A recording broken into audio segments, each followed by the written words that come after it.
नमस्कार, राहुल का अग्निपथ देख रहे हैं आप। मैं हूं आपके साथ पूजा। उत्तर प्रदेश के सुल्तानपुर की अदालत में आज जो नजारा दिखा, उसने राहुल गांधी और कांग्रेस दोनों की सियासी बेचैनी को खुली किताब की तरह सामने रख दिया।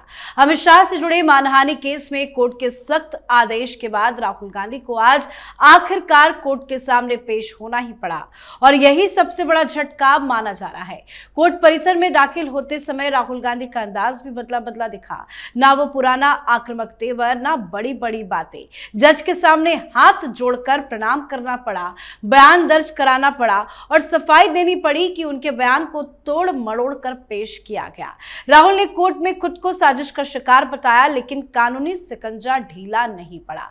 जज ने साफ कर दिया, अगली सुनवाई 9 मार्च को होगी और उस दिन से बयानबाजी नहीं, ठोस साक्ष्य और गवाह भी पेश करने होंगे।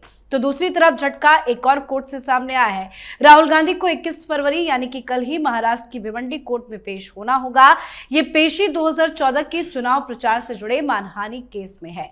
तो पेशी कोर्ट कचहरी के चक्कर में कैसे फंस रहे हैं राहुल गांधी, आपको बताएंगे। पर आज कांग्रेस ने तो सारी बेशर्मी की हदें पार कर दी। भारत मंडपम में चल रहे इंडिया एआई इंपैक्ट समिट के दौरान यूथ कांग्रेस के कार्यकर्ताओं ने शर्ट उतारकर विरोध प्रदर्शन किया, नारेबाजी की। पर यह विरोध प्रदर्शन करना और करवाना राहुल गांधी को महंगा पड़ता दिखाई दे रहा है। तो आज इन्हीं तमाम मुद्दों पे चर्चा करेंगे और मेरे साथ स्टूडियो में मौजूद हैं कैपिटल टीवी के एग्जीक्यूटिव एडिटर राजीव जी। सर, आपका बहुत बहुत स्वागत है। धन्यवाद। सबसे पहले बात करते हैं कोर्ट की, जहां आज सुल्तानपुर कोर्ट में राहुल गांधी पेश होने पहुंचे थे। वहां पे क्या कुछ हुआ और क्या कल भिवंडी कोर्ट में पेशी के लिए जाएंगे? देखिए, ये दोनों जगह पर राहुल गांधी बुरी तरह से फंसे हैं। सुल्तानपुर के कोर्ट में जाना उनकी मजबूरी थी। अगर नहीं जाते तो अरेस्ट वारंट सामने आता, क्योंकि 19 जनवरी को जो सुनवाई हुई थी, जज ने सीधे तौर पर कहा था गवाही गुजर चुकी है, सारे साक्ष्य हमारे सामने हैं और अगर आपको सजा से बचना है, यानी कि हो सकता है, संभावना है कि सजा न मिले, तो इसके लिए आपको अपना स्टेटमेंट दायर करना पड़ेगा और साथ ही सफाई देनी पड़ेगी, सबूतों के साथ बताना पड़ेगा कि आपको सजा क्यों न मिले। राहुल गांधी पिछले कुछ समय से कोर्ट की अवहेलना कर रहे थे, जा नहीं रहे थे, बहानेबाजी चल रही थी। 2024 के बाद वो पेश नहीं हुए थे। 2024 में भी यही क्रिटिकल कंडीशन आ गया था। जज बार बार नोटिस दे रहे थे, राहुल गांधी गायब थे, तो उस समय भी वारंट जारी करना पड़ा कि अगर राहुल गांधी पेश नहीं होंगे तो उन्हें पकड़कर पेश किया जाएगा। उत्तर प्रदेश की पुलिस को आदेश दिया गया और इसलिए राहुल गांधी पिछली बार गए।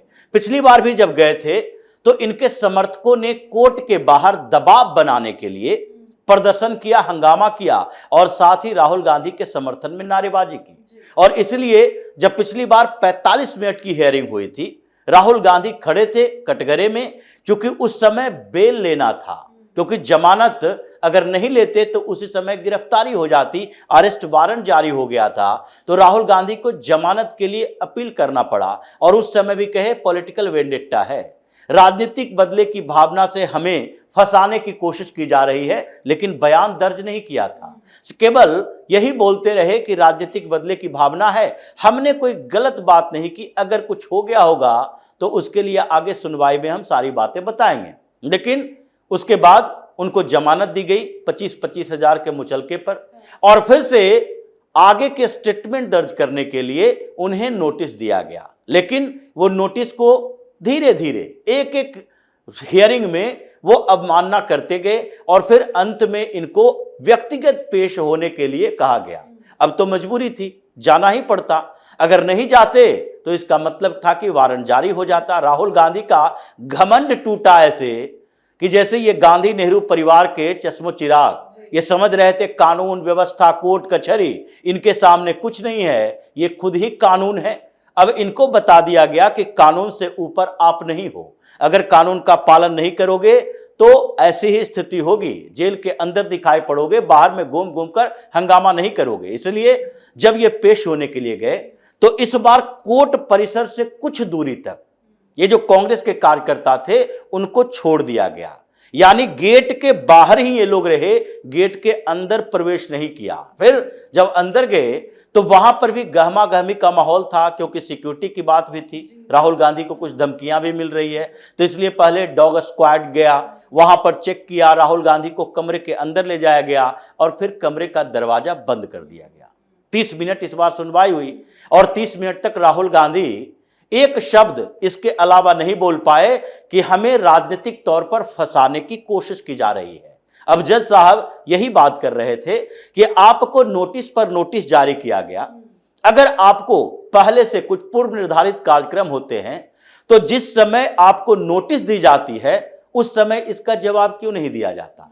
अगर उस समय जो तारीख मिलती है उसके लिए आपके वकील बोल सकते हैं कि नहीं, इस तारीख पर उपलब्धि बहुत मुश्किल है, क्योंकि उनको विदेश जाना है, किसी रैली में जाना है, कांग्रेस के कार्यक्रम में है या संसद का सत्र चल रहा है, तो उसी समय तारीख को बदल दी जाती। लेकिन आपने बार बार यह साबित किया कि कोर्ट आपके लिए कोई मायने नहीं रखता, जज का नोटिस कोई मायने नहीं रखता।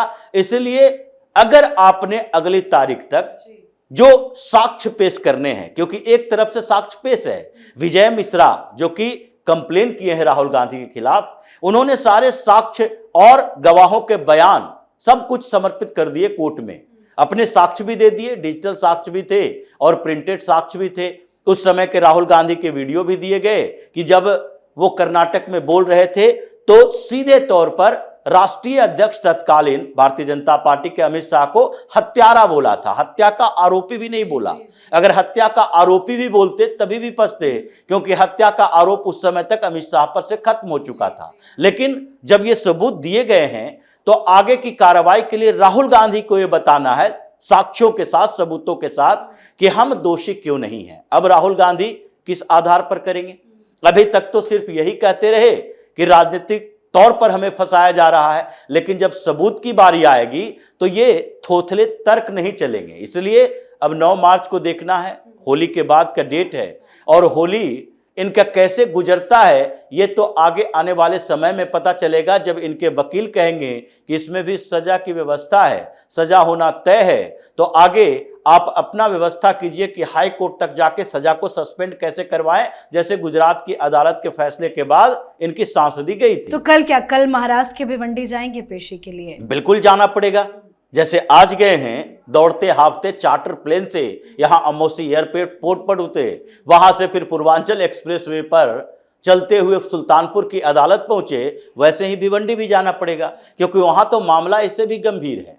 वहां जिसने इनकी जमानत दी थी, यह संघ का मामला है।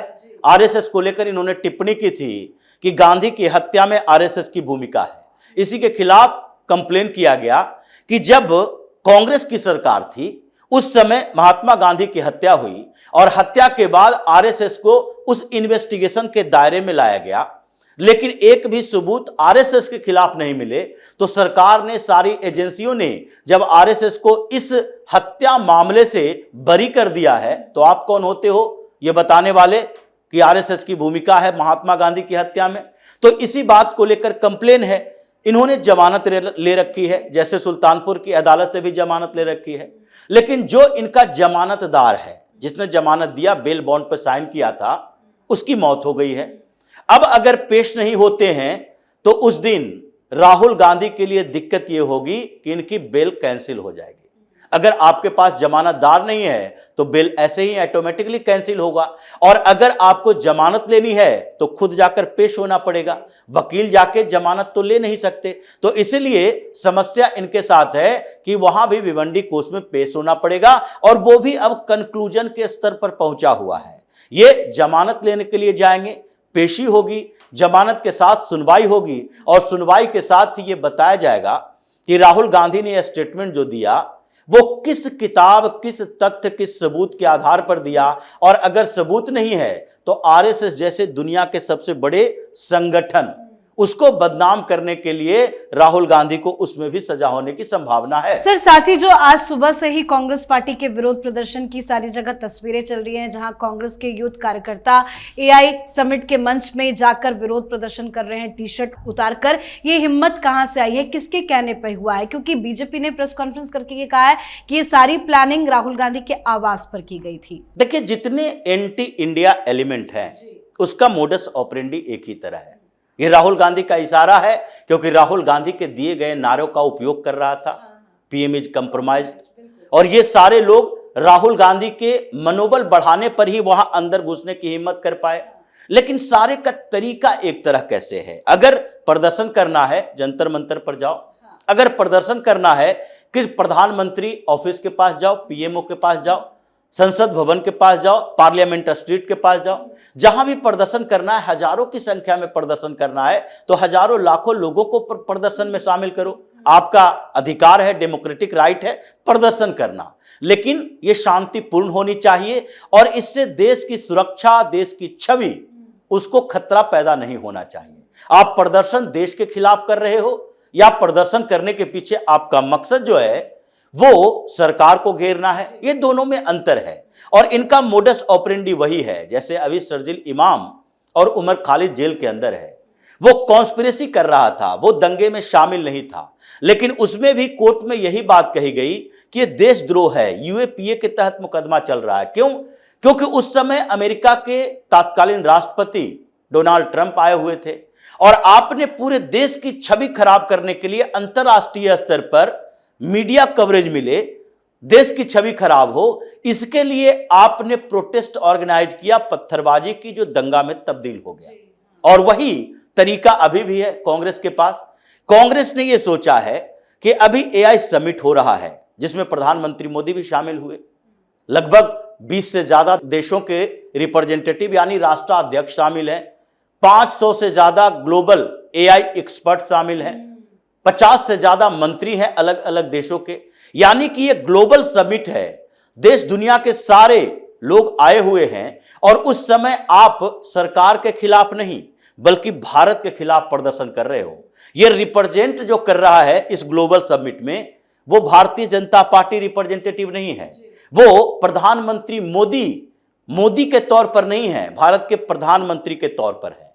अगर मुकेश अंबानी जा रहे हैं या फिर भारत का दूसरा, ये जितने इंडस्ट्रियलिस्ट है जो रिप्रेजेंट कर रहे हैं, इन्वेस्टमेंट की बात कर रहे हैं, वो सब भारत के प्रतिनिधि हैं। यानी पूरी दुनिया में भारत की ताकत बढ़ी है और उस ताकत को कमजोर करने के लिए आप उस जगह पर जाकर भारत मंडपम में आप एक कॉन्स्पिरेसी करते हो, पहले से आप पास लेते हो, क्यूआर कोड के माध्यम से अंदर जाते हो और अंदर जाने के बाद टी शर्ट खोल के अर्धनग्न प्रदर्शन करते हो। ये क्योस पैदा होता है। ये तो पूरे दुनिया में अलग अलग देशों में जहां का रिप्रेजेंटेटिव आया हुआ है उन सारे देशों में इसके बारे में बताया जाके कि देखो इतना बड़ा आयोजन था और वहां पर देश की सबसे बड़ी विपक्षी पार्टी जो सबसे ज्यादा समय तक सत्ता में रही है उसके लोगों ने प्रदर्शन हंगामा करके पूरे समिट को खराब करने की कोशिश की। यानी कि इनका जो तरीका है राहुल गांधी का अब वही एंटी इंडिया देशद्रोही गैंग की तरह है जो कि किसी भी